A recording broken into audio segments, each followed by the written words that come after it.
Hello students. तो बच्चों कैसे हैं आप सभी। तो आज की क्लास में हम डिस्कशन करने वाले हैं जो क्वेश्चन नंबर 3 है चैप्टर फर्स्ट का, उसका अच्छा क्वेश्चन है बच्चों। देखते हैं क्या है। चेक द रेशियो, एक रेशियो आपको दे रखा है k e square divided by capital G जो ग्रेविटेशनल कांस्टेंट है, mass of electron and mass of proton is dimensionless. तो इसमें क्वेश्चंस देखो कितने सारे क्वेश्चन है वो देखते हैं कि फर्स्ट तो आपको चेक करना है कि ये जो पोर्शन है बच्चों वो डायमेंशनलेस है, यानी इस पोर्शन का कोई भी डायमेंशन नहीं होता है। Look up A table of physical constants, mean in physical constants का वैल्यू आपको पता होना चाहिए, उनको पता करना है। And determine the value of this ratio, यानी देखो दो क्वेश्चन हो चुका है। ये फर्स्ट क्वेश्चन तो ये हुआ, सेकंड क्वेश्चन ये हुआ।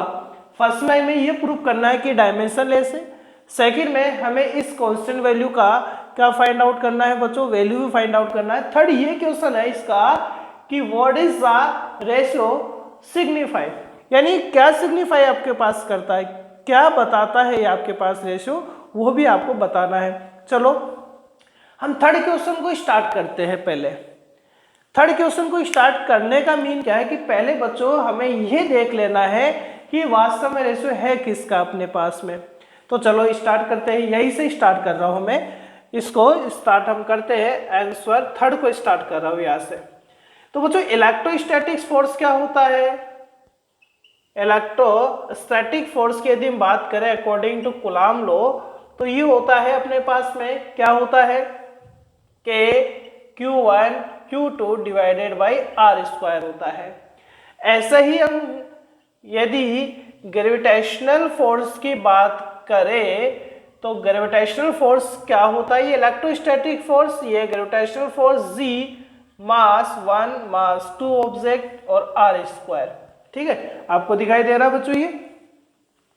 चलो ठीक है, ये अपने पास में क्या होते हैं ये फोर्स होते हैं। यदि मैं मान लो जैसे ये इलेक्ट्रॉन का स्क्वायर आपसे कह रहा है, तो मैं क्या कर रहा हूं कि यहां पर एक चार्ज को मैं ले लेता हूं Q1, सेकेंड चार्ज Q2 ले लेता हूं, ये इलेक्ट्रॉन ले लेता हूं और ये प्रोटॉन ले लेता हूं, और दोनों के मिड का डिस्टेंस R ले लेता हूं।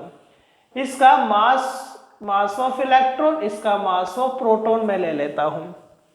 तो हम बात करें Fe और Fg के रेशियो की, इन दोनों का रेशियो मैं फाइंड कर रहा हूं।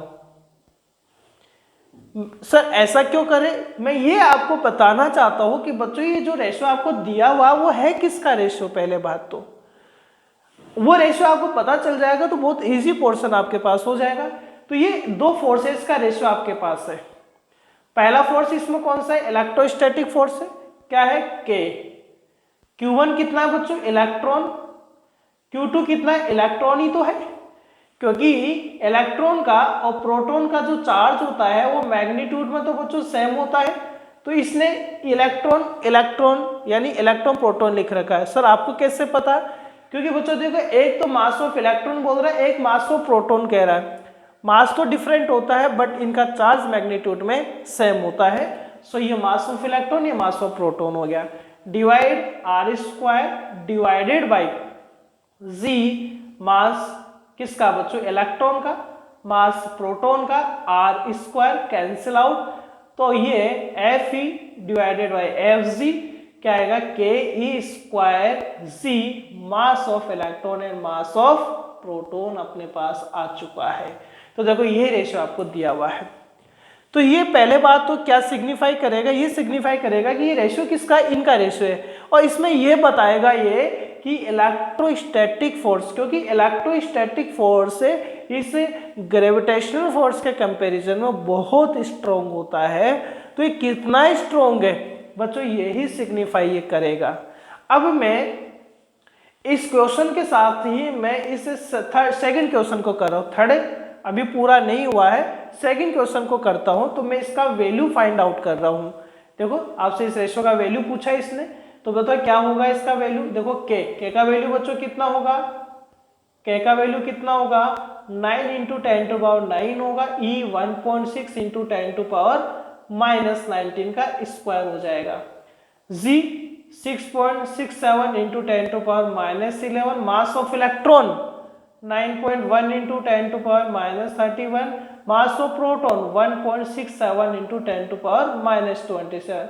ये मुझे सोल्व करने की रिक्वायरमेंट नहीं है क्योंकि हम इसको एग्जाम्पल नंबर 4 में कर भी चुके। इसका वैल्यूज मैं बता देता हूँ। इसका वैल्यू आएगा बच्चों 2.27 इंटू 10 टू पावर 39। तो देखो दो क्वेश्चन सोल्व हो रहे हैं इसमें साथ के साथ में। इसमें ये मतलब इसका ये हुआ 2.27 into 10 to power 39 multiply by FG। तो दो, एक तो देखो इसका रेशियो आ चुका है आपके पास में, इस कांस्टेंट का वैल्यू रखने पर रेशियो आपके पास आ चुका है, कितना है 2.27 इंटू 10 टू पावर 39 है। साथ के साथ ये क्या सिग्निफाई कर रहा है, ये सिग्निफाई कर रहा है कि जो इलेक्ट्रोस्टैटिक फोर्स होता है, इसको मैं अप्रोक्सीमेट ऐसे लिख सकता हूं 10 ऑर्डर में, किस तरीके से अप्रोक्सीमेट इसको ऐसा लिखा जा रहा है 10 टू पावर 39 इंटू FG। तो ये सिग्निफाई कर रहा है कि जो इलेक्ट्रोस्टैटिक फोर्स है वो ग्रेविटेशनल फोर्स के कंपैरिजन में 10 टू पावर 39 गुना ज्यादा लगता है, मोर देन 10 टू पावर 39 स्ट्रोंगनेस उसके अंदर रहता है। यानी इलेक्ट्रोस्टैटिक फोर्स ग्रेविटेशनल फोर्स के कंपैरिजन में 10 टू पावर 39 टाइम क्या रखता है, स्ट्रोंगनेस रखता है। क्लियर है। अब हम इसका फर्स्ट क्वेश्चन करते हैं बच्चों। फर्स्ट क्वेश्चन में हमसे इसका ये प्रूव करवा रहा है कि क्या ये डायमेंशनलेस है, तो हमें इसका डायमेंशन देख लेना है। डायमेंशन देखते हैं। तो इसका फर्स्ट पार्ट में डायमेंशन के लिए आपको बच्चों सभी का यूनिट्स पता होना चाहिए। ठीक है। हम बात करें बच्चों के, अब मैं फर्स्ट क्वेश्चन को सोल्व करने के लिए पहले इनका यूनिट कलेक्ट कर रहा हूं। F इक्वल्स टू बच्चों क्या होता है, K Q1 Q2 divided by R square होता है। सो या K का वैल्यू क्या होगा, F R square divided by, ऐसा क्यों किया, क्योंकि K का फॉर्मूला पता होगा तभी हम उसका डायमेंशन फाइंड कर सकते हैं। तो F क्या होगा बच्चों, न्यूटन, R स्क्वायर क्या होगा, metre square, Q1 charge coulomb, Q2 charge तो कूलाम स्क्वायर हो गया। ये K का आ चुका है। E का बताने की रिक्वायरमेंट नहीं, चार्ज है तो चार्ज का डायमेंशन हम लिख सकते हैं। कैपिटल G के लिए हमें ग्रेविटेशनल फोर्स का फॉर्मूला यूज लेना पड़ेगा, और ग्रेविटेशनल फोर्स के में ये कैपिटल G क्या हो सकता है, F into R square divided by mass हो सकता है। सो ये newton into metre square divided by क्या आएगा बच्चों, kg स्क्वायर। ये अपने पास में किसका, G का अपने पास फॉर्मूला हो चुका है। अब हमें इन फॉर्मूले के बेसिस पे डायमेंशन लिख लेना है। ठीक है, नोट आप कर सकते हैं बच्चों, और समझ में आता है तो आप कैलकुलेट ही किया करें, नोट करने की रिक्वायरमेंट नहीं है आपको। तो देखिए आप लिखते हैं डायमेंशन। तो K का क्या है बच्चों डायमेंशन, फॉर्मूला लिख लेता हूं, न्यूटन इंटू मीटर स्क्वायर पर कूलाम स्क्वायर इंटू ई कौन है बच्चों, चार्ज है, तो चार्ज क्या हो जाएगा, कूलाम, कूलाम का स्क्वायर है डिवाइड, कैपिटल G कौन है बच्चों, न्यूटन इंटू मीटर स्क्वायर, और ये क्या आएगा बच्चों, kg square. Mass of electron कितना होगा, kg, again mass of proton kg square. और हम क्या देख रहे हैं, हम ये देख रहे हैं बच्चों कूलाम स्क्वायर से कूलाम स्क्वायर, kg स्क्वायर से kg square, newton to newton cancel, और metre square to metre square. तो ये यूनिट लेस आ गया पूरा, हमें डायमेंशन लिखने की जरूरत ही नहीं पड़ रही, इसका कोई यूनिट ही नहीं आ रहा, यूनिट लेस भी है और कोई डायमेंशन भी इसका प्राप्त नहीं हो सकता। तो ये यूनिट लेस भी है और ये क्या अपने पास डायमेंशन लेस भी, क्योंकि दो फोर्सेस का रेशियो अपने पास है, जिसका वैल्यू हम सेकंड क्वेश्चन में फाइंड कर चुके हैं, जिसका वैल्यू कितना है 2.27 इंटू 10 टू पावर 39। और ये क्या सिग्निफाई कर रहा है कि जो इलेक्ट्रोस्टैटिक फोर्स होता है वो इस ग्रेविटेशनल फोर्स के कंपैरिजन में समथिंग 10 टू पावर 39 टाइम क्या होता है, स्ट्रोंगनेस रखता है, मजबूत होता है, स्ट्रॉन्ग फोर्स होता है। ठीक है बच्चों, थैंक यू।